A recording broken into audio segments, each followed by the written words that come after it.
وَلَا تَقُولُوا لِمَنْ يُقْتَلُ فِي سَبِيلِ اللّٰهِ أَمْوَاتٌ بَلْ أَحْيَاءٌ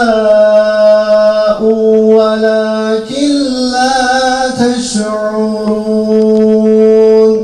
Kıymetli misafirler, Hüdapar Elazığ İl Gençlik Kolları olarak düzenlemiş olduğumuz Şehit Yasin Börü ve arkadaşlarını anma programına hepiniz hoş geldiniz, sefalar getirdiniz.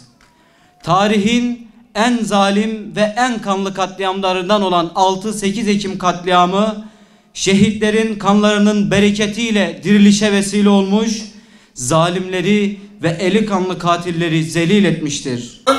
Katledildim ben ana, şehadet haberim biraz geç ulaştı sana.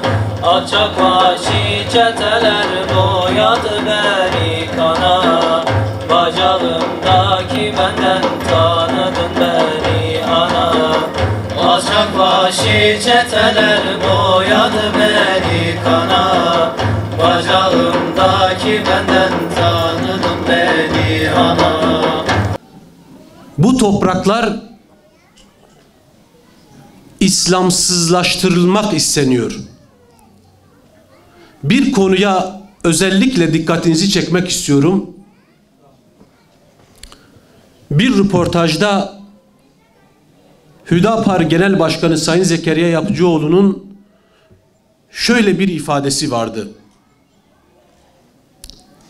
Özellikle genç kardeşlerden Sayın Başkan'ın söylemiş olduğu o ifadeyi iyi anlamalarını, iyi araştırmalarını ve üzerinde iyi tahliller yapmalarını istiyoruz.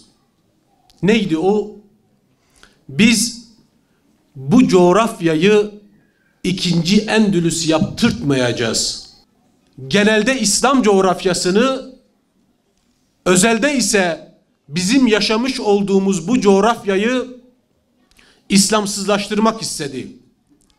1900 yılların başında ülkemizde hilafetin ilgasıyla, harf inkılabıyla bizim ile geçmişimiz arasında bağ kesildi. Bizim medeniyetimizle, inancımızla, kültürümüzle, tarihimizle bağımız kesildi. Ve kesilen bu bağ belki Doğu ve Güneydoğu illerinde pek hissetmedik. Çünkü bu toprakların insanları devletin o dönemdeki ceberrut yüzünü, o yüze alışmadı. Tabi olmadı. Söylediklerine eyvallah demedi. Şeyh Said Efendi ile kıyam etti. Ve muhtelif coğrafyalarda, muhtelif yerlerde buna dur dedi. Başardı veya başarmadı. Ama küresel emperyalist güçler bu topraklardaki Müslümanları İslamsızlaştıramadığı için ikinci kozunu oynadı. İkinci kozu ise şuydu. Yani onların temel amacı bu toplumun İslam'dan uzak olmasıdır. Kimin eliyle olduğu çok onların umurunda değil. Bayanlar tesettürsüz olacak, erkekler İslami kıyafetten, İslami ahlaktan uzak olacak, batıdan ithal ettikleri çürümüş kanunlarla insanlarımız yönetilecek ve istedikleri şekilde onları piyon haline getirecek ve dilediği şekilde kullanacak programı yapılıyordu. Gah manipülasyonlarla, gah jopla, silahla, tüfekle korkutarak şöyle veya böyle bu toplumu değiştirdiler. Onun için ikinci kartını oynadılar. O da şuydu. Biz bu insanları İslamsızlaştıracağız ve mevcut düzenin eliyle de bu olmuyor. O zaman biz onların içinden çıkan, onlardan biri olan, onların diliyle konuşan, aynı zamanda o halka zulmeden rejime karşı da belki sevmeyen bir yapı, biz onlarla ne yapacağız? Bu halkı değiştireceğiz, bu halkı dönüştüreceğiz.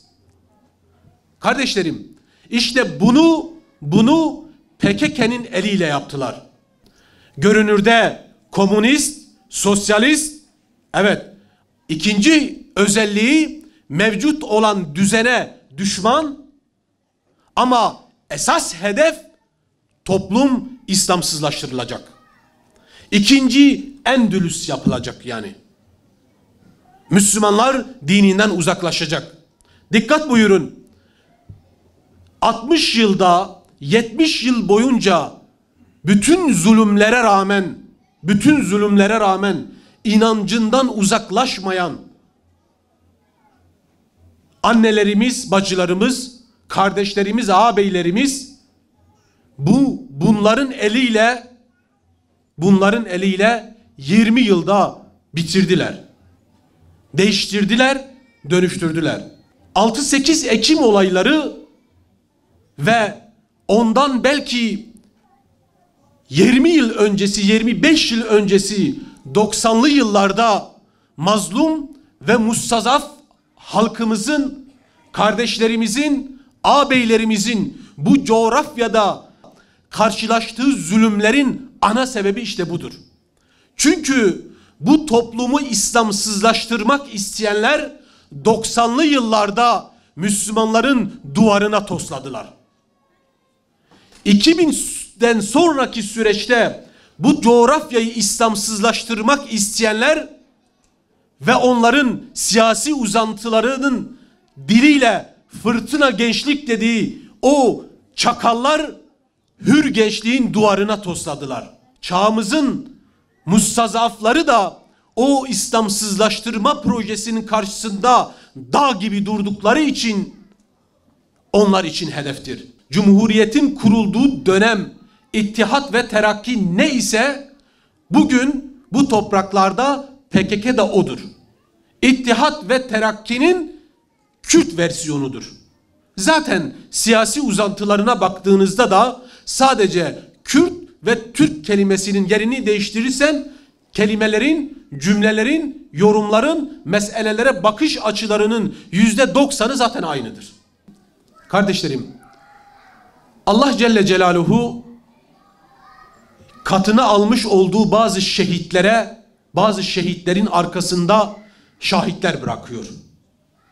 Evet, Kerbela çölünde Seyyid-i Şüheda Hazreti Hüseyin Efendimizin arkasında Zeynep kalmıştı.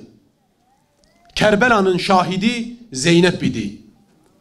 Ondan asırlar sonra benzer akıbeti yaşayan Yasin ve arkadaşların şahitleri de hamdolsun biz Müslümanlarız. Onun için Yasin'in davasına sahip çıkalım. Sahip çıkmamız müteessir olmakla, ağlamakla değil. Yasin bugün burada olsaydı ne yapacaktı? Ya gençlik kollarının bir mensubu olurdu, bir üyesi olurdu, ya Elazığ Gençlik Kolları'nın başkanı olurdu, ya Gençlik Kolları Başkanı olurdu, ya da falan derneğin müdavimi olurdu, falan camide Kur'an dersi verirdi, falan yerde haftada bir araya gelip sohbet yapardı, derneğe gelirdi, şunu yapardı, bunu yapardı. Kardeşlerim, bacılarım, Yasin'e sahip çıkmak istiyorsak çocuklarımızı ona göre yetiştirelim. Çocuklarımızı Müslüman olan insanlara teslim edelim. Ey şehadet sen benim aşkımsın, can özümsün. Ey şehadet sen benim aşkımsın, can özümsün. Ben Hasan Gökgöz. Sahabeler şehri Diyarbakır'da açtım dünyaya gözlerimi. Tüm artık Allah'ın ipinden. O beni nereye götürürse ben de onunlaydım. Gah Beytullah'ta küçük Kur'an bülbülleriyle, gah bir yetimin sofrasına taşınan bir gıda kolisinde, gah Allah'ın adının zikredildiği mekanların muhafaza ve müdafasında.